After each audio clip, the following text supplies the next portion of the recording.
नमस्कार, आप देख रहे हैं न्यूज नेशन में हूं पिनाज और खबर कट टू कट के सुपर स्पेशल में आज सबसे पहले बात होगी कांग्रेस नेता सलमान खुर्शीद की उस किताब की जिसने देश में एक नई बहस छिड़ दी है। सलमान खुर्शीद ने अपनी किताब सनराइज ओवर अयोध्या में राष्ट्रीय स्वयंसेवक संघ जैसे संगठनों की तुलना बोको हरम और इस्लामिक स्टेट जैसे आतंकी संगठनों से कर दी और साथ ही हिंदुत्व की वर्तमान पहचान पर कट्टरपंथ जैसे आरोप लगा दिए। सलमान खुर्शीद की इस किताब के नाम में अयोध्या है, भगवान राम और संत कबीर की बात होती है, लेकिन निशाना साधा गया है हिंदुत्व पर। और इसी से खड़े हुए हैं कुछ संगीन सवाल कि क्या अपनी किताब या सामान को पब्लिसिटी दिलाने के लिए एक फैशन सा चल निकला है कि हिंदुत्व पर आपत्तिजनक बयान दीजिए। क्यों हम ऐसा कह रहे हैं दिखाएंगे आपको अपनी रिपोर्ट में, क्योंकि दिग्विजय सिंह से लेकर सलमान खुर्शीद तक तमाम नेता ये साबित करना चाहते हैं कि कांग्रेस के पॉलिटिकल डीएनए में एंटी हिंदू सेंटिमेंट्स आज भी मौजूद हैं।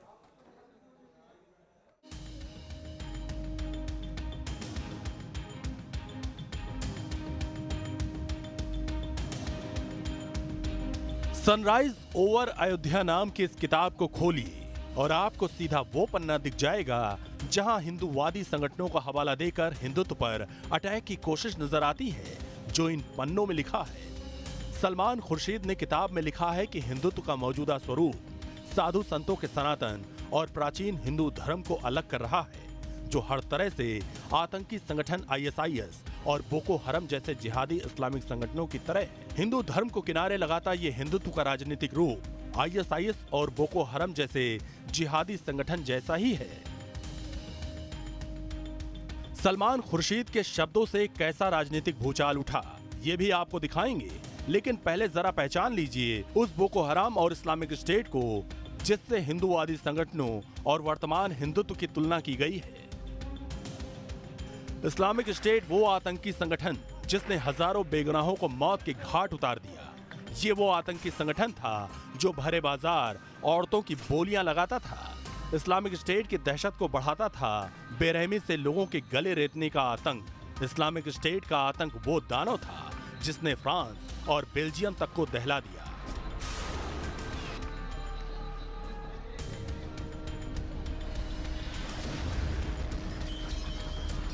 अब सलमान खुर्शीद जवाब दे, क्या किसी हिंदूवादी संगठन ने औरतों को सेक्स स्लेव बनाया? क्या वर्तमान हिंदुत्व ने हजारों बेगुनाहों की जिंदगी छीनी? अगर नहीं तो फिर किस हक से, किस जानकारी के आधार पर सलमान खुर्शीद को हिंदूवादी संगठनों में आतंक नजर आया? अब देखिए वो बोको हराम जिसका नाम खुर्शीद की कलम से निकला। बोको हराम ने अफ्रीका के 4 देशों को जंग से झुलसा दिया। बोको हराम ने सैकड़ों नाबालिग लड़कियों को सेक्स स्लेव बनाया। बोको हराम ने छोटे छोटे बच्चों को बंदूक थमाकर आतंकी बना दिया। अगर जवाब दे सकते हैं तो सलमान खुर्शीद बताएं, किस हिंदूवादी संगठन ने छोटे छोटे बच्चों के हाथों में हथियार थमाए? हिंदुत्व के वर्तमान स्वरूप ने कब जंग का समर्थन किया? जब किसी हिंदूवादी संगठन ने ऐसी नापाक करतूतों को अंजाम नहीं दिया, नारी को देवी मानने वाले हिंदुत्व ने जब कभी औरतों की भरे बाजार बोली नहीं लगाई, तो क्या सहिष्णु माने जाने वाले हिंदुत्व को इस्लामिक स्टेट जैसा बताकर सलमान खुर्शीद वर्तमान हिंदुत्व पर आतंकवाद फैलाने का ठप्पा लगाना चाहते हैं? या फिर हिंदुत्व और हिंदूवादी संगठनों पर ऐसा इल्जाम लगाने के पीछे वजह अपनी किताब को पब्लिसिटी दिलाना है? इन सवालों को लेकर ही देश में नई राजनीतिक बहस शुरू हो गई है। किस तरह बीजेपी और दूसरे दलों ने सलमान खुर्शीद को हिंदुत्व के सबक दिए, ये भी आपको दिखाएंगे, लेकिन पहले खुद सलमान खुर्शीद की जुबान से सुनिए उन्हें हिंदूवादी संगठनों में आतंकवाद क्यों नजर आया।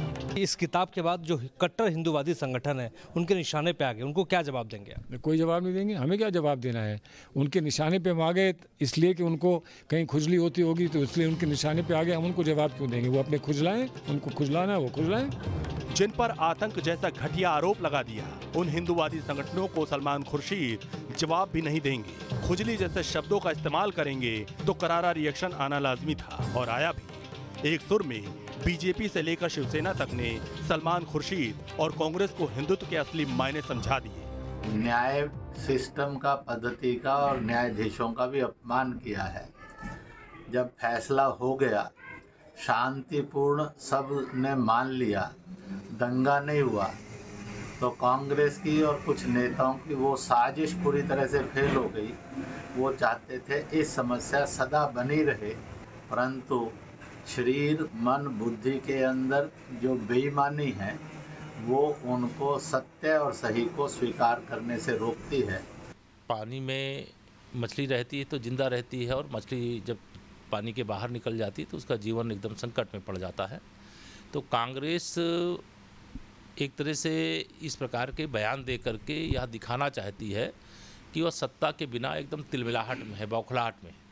मैं ऐसे किसी भी शब्द की कड़े से कड़े शब्दों में निंदा करता हूं, और इस किताब से यह हटाने की मांग करता हूं, और सलमान खुर्शीद स्वयं आगे आकर के इसके लिए माफ़ी मांगे। सलमान खुर्शीद इनकी वक्तव्य का इन्होंने जो लिखा है उस किताब में, उसका मैं निषेध करती हूं। और आईसिस जैसी एक आतंकवादी संगठन से हिंदुत्ववादी संगठनों को कंपेयर करना ये सरासर गलत है।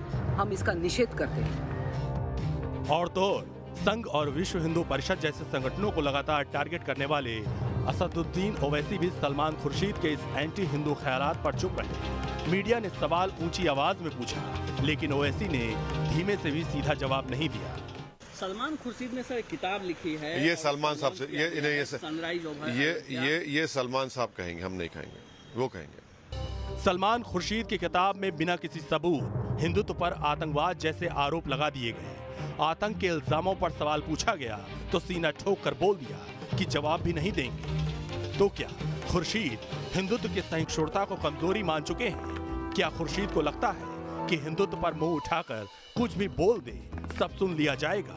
अगर ये खुर्शीद के ख्याल है तो वो इसे बदल लें, क्योंकि हिंदुत्व और आतंकवाद को जोड़ने वाली ये तकरीरें खुर्शीद और उनकी पार्टी कांग्रेस के लिए चुनावी मुश्किल का सबब जरूर बनेगी। दिल्ली से मोहित दुबे के साथ टीम न्यूज़ नेशन।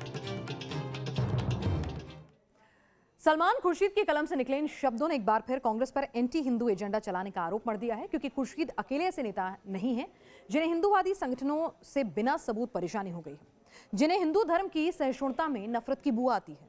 आज जो राहुल गांधी मंदिर जाते हैं, अपना गोत्र बताते हैं, वो भी कई मौकों पर हिंदूवादी संगठनों को निशाने पर ले चुके हैं।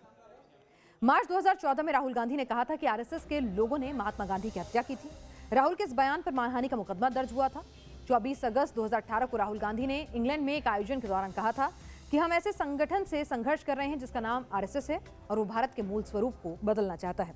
17 मई 2019 को राहुल गांधी कहते हैं कि मुझे समझ आ गया है कि आरएसएस गॉड के नहीं बल्कि गोडसे के लवर्स हैं।